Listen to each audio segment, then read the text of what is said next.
Hi everyone, I'm Joe. I'm the new marketing director of Rove Travel, and I'm here with the CEO and founder of Rove, Jonah. I haven't actually gotten to hear this story about the founding of Rove. Can you tell me a little bit about that? When COVID hit, pandemic hit, I was moving around, moved from Northern California to Southern California with co-founders of my previous business. And we were staying at different Airbnbs and property rentals, and just had super mixed experience. And so I think, a lot of people have had that where, we were at properties where the photos didn't match the listing, the maintenance issues, unresponsive, or, difficult hosts, just, kind of all kinds of different challenges.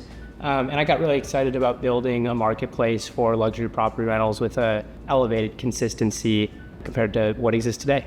Right. So it's that classic kind of entrepreneur story of like, I personally have this problem.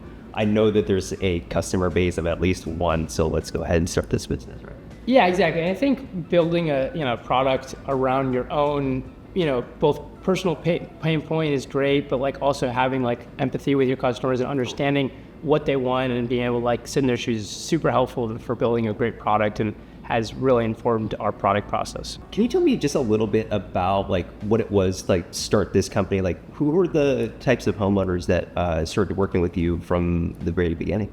Yeah, so I actually, have a personal pain point that I can relate to on the owner side. So when COVID hit, I own an apartment in Chelsea, and my apartment in Chelsea, basically, I didn't really know what to do with it. It was unfurnished long-term lease. So I used to live there. I moved out when I moved to San Francisco, and I had tenants, but they left during COVID, and so I needed to find new tenants. It was obviously very challenging to find tenants in New York City during COVID without substantial price drops. And so something that I was exploring was basically furnishing the property and trying to rent it furnished on a monthly or medium-term basis instead of the traditional unfurnished long-term lease. And I really had no idea what to do. I didn't know how to go about furnishing it. I didn't know how to go about renting it. I was starting to look into Airbnb, but it was a lot to kind of figure out. And ultimately, I didn't know if that was like the right decision for me or not. So having some kind of partner, someone to help inform you about how much money you could, expect to reasonably make, how to, what's a home staging company that you could work with, how does the listing process work? How do I get professional photography? Having a partner to work with in those capacities was something that I really could have used then and was really inspirational for the early days of Rove. Tell me a little bit about like what a great homeowner partnership looks like. Other property managers typically charge 20 to 30%, really 25 to 30% of revenue, so really expensive price. Or you work with a broker. And if you work with a broker, the broker's more affordable, typically like 10%. So property manager, broker, or Airbnb yourself. The challenge with a broker, especially in the markets like the Hamptons in New York City, where you're looking for a 12-month lease or a long-term tenant, you don't have flexibility. If you don't know what your plans are with the property, if you want to use the property, those aren't options. You have a tenant, you don't have access to the property. That's part of the reason Airbnb is a great product. It allows more flexibility. You can use the property depending on the jurisdiction. You can do nightly or medium-term rentals. Well, what we found out was that, a lot of owners, especially on the luxury side, don't want to be dealing with that with themselves. In my experience so far, it's been like, it's not quite impersonal like a hotel, but like the professionality and the quality and standards seem to be like. Yeah, we're trying to, replicate a lot of what a 5-star hotel provides, but also, the difference between us and a hotel is we're at a 4-bedroom home rental. So, part of the reason people want property rentals and not just hotels is they want the privacy, they want a living room, they want a kitchen.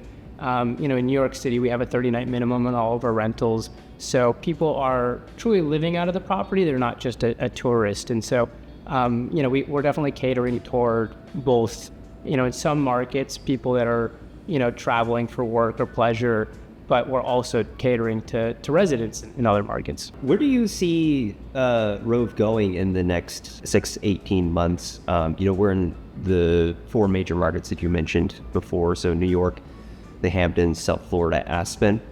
Where do you see Rove going in the next couple of years? We hope to launch in Los Angeles pretty soon. I'm not going to give any specific dates yet, but really becoming a national and even international dominant part of the market. We do plan to continue to focus on city by city, core markets, and so having density in the market's an important part of our business. So Jonah, how does Rove work?